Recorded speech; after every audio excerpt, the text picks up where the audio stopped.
when you marooned me on that God-forsaken spit of land. Those words from Pirates of the Caribbean once made the world laugh, but few knew how much truth they held for the man behind them. Johnny Depp, a star whose brilliance came not only from talent, but from surviving the storms that would have crushed lesser souls. He was born in Owensboro, Kentucky, to a modest, hard-working family. His father was an engineer, his mother a waitress at a small diner. There was no glamour, no spotlight, only the restless rhythm of moving from town to town. Before he turned 16, his family had relocated more than 20 times. Each move tore away the fragile roots he tried to grow, leaving behind a boy who learned to live inside his imagination. The lack of stability made young Johnny quiet, withdrawn, but within that silence, something extraordinary was forming. In the solitude of empty rooms and strange new schools, his creativity became his refuge. He began building entire worlds inside his head, worlds that one day would come alive on the big screen. Then, when he was 15, everything fell apart. His parents divorced. The final crack in a life already full of fractures. That pain pushed him to leave a school altogether. He found a solace in music, the only language that never betrayed him. He picked up his guitar and never let go. For hours, days, he practiced alone, chasing a sound that spoke for him when words could not. Music was more than an escape. It was truth, raw, honest, and free. By his late teens, Depp was performing in small local bands, including one called The Kids. They were talented, hungry, and desperate to make it.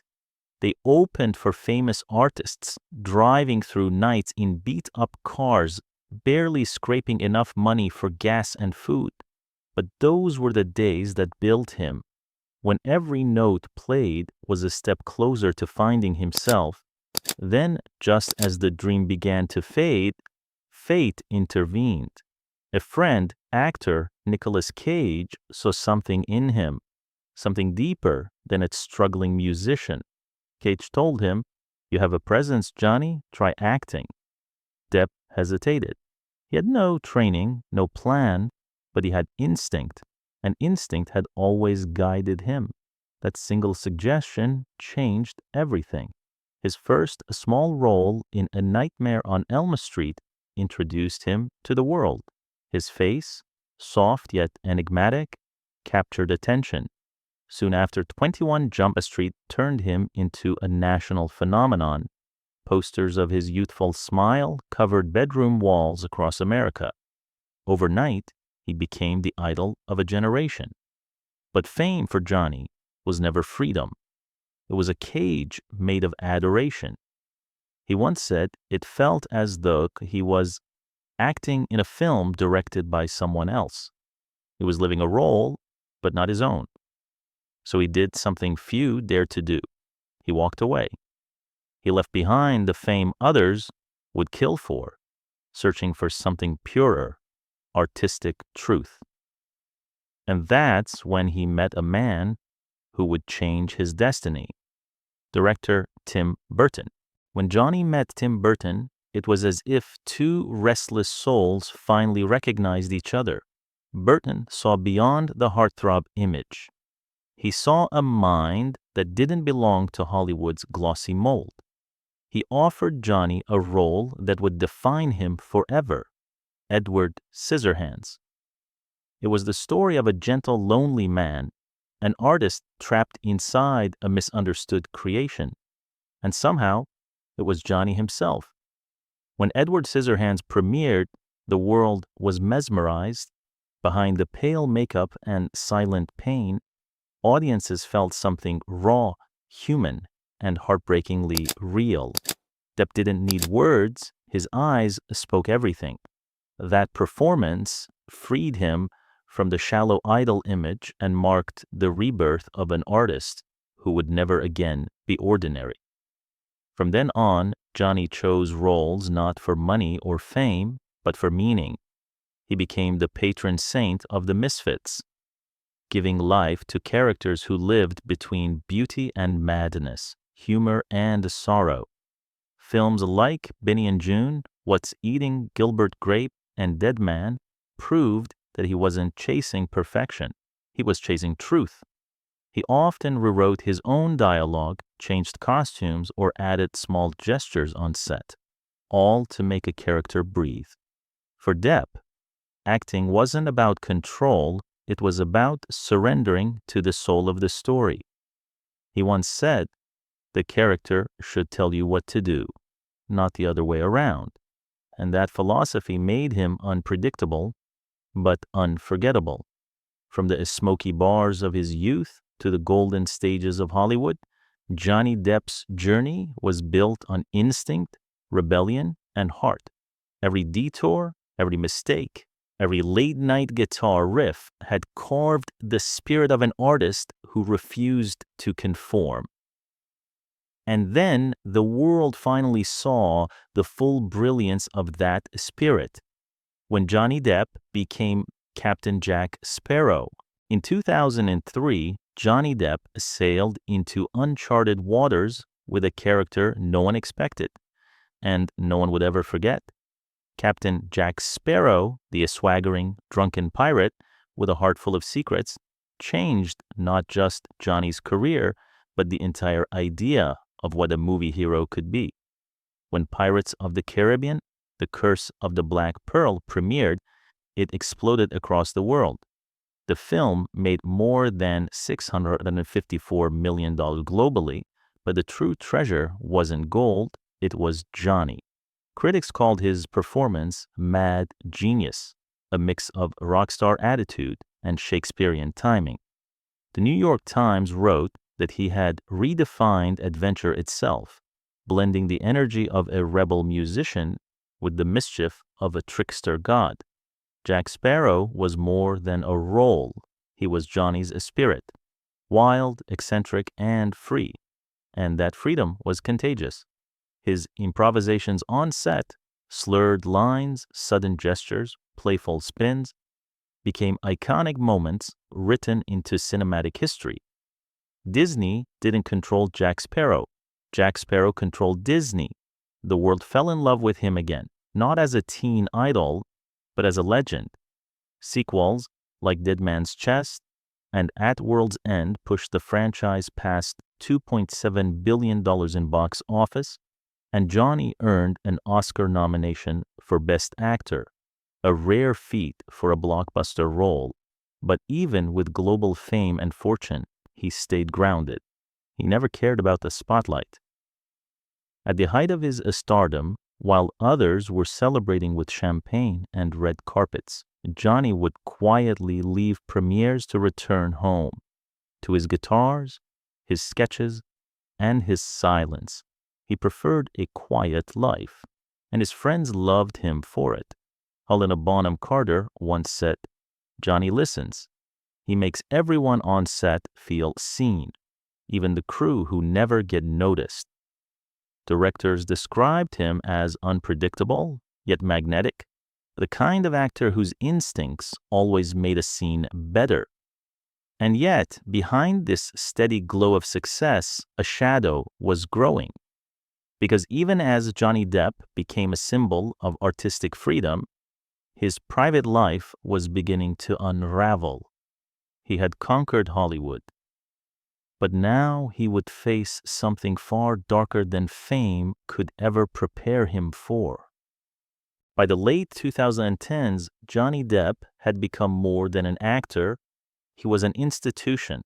Hollywood adored him, the audience worshipped him, and then it all collapsed. In 2016, what began as a private heartbreak became one of the most public storms in modern history. His marriage to actress Amber Heard, once quiet and mysterious, erupted into headlines worldwide. The accusations came like thunder, violence, abuse, chaos. The man once celebrated for his sincerity suddenly stood on trial in the court of public opinion. Studios cut ties, brand deals disappeared overnight, and social media, armed with half-truths and blind outrage, turned him into an outcast. From 2016 to 2020, Johnny Depp, the man whose voice had filled theaters, chose silence. He refused to give interviews, avoided public statements, and appeared only at small music events. To many, that silence looked like guilt, but to Johnny, a silence was protection. He later said, "I was silent not because I was weak, but because I wanted the truth to speak for itself."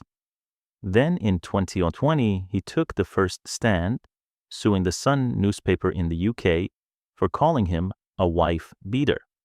The trial became a spectacle: cameras, tabloids, and endless speculation. Both sides brought mountains of evidence. When the verdict came, it cut deep.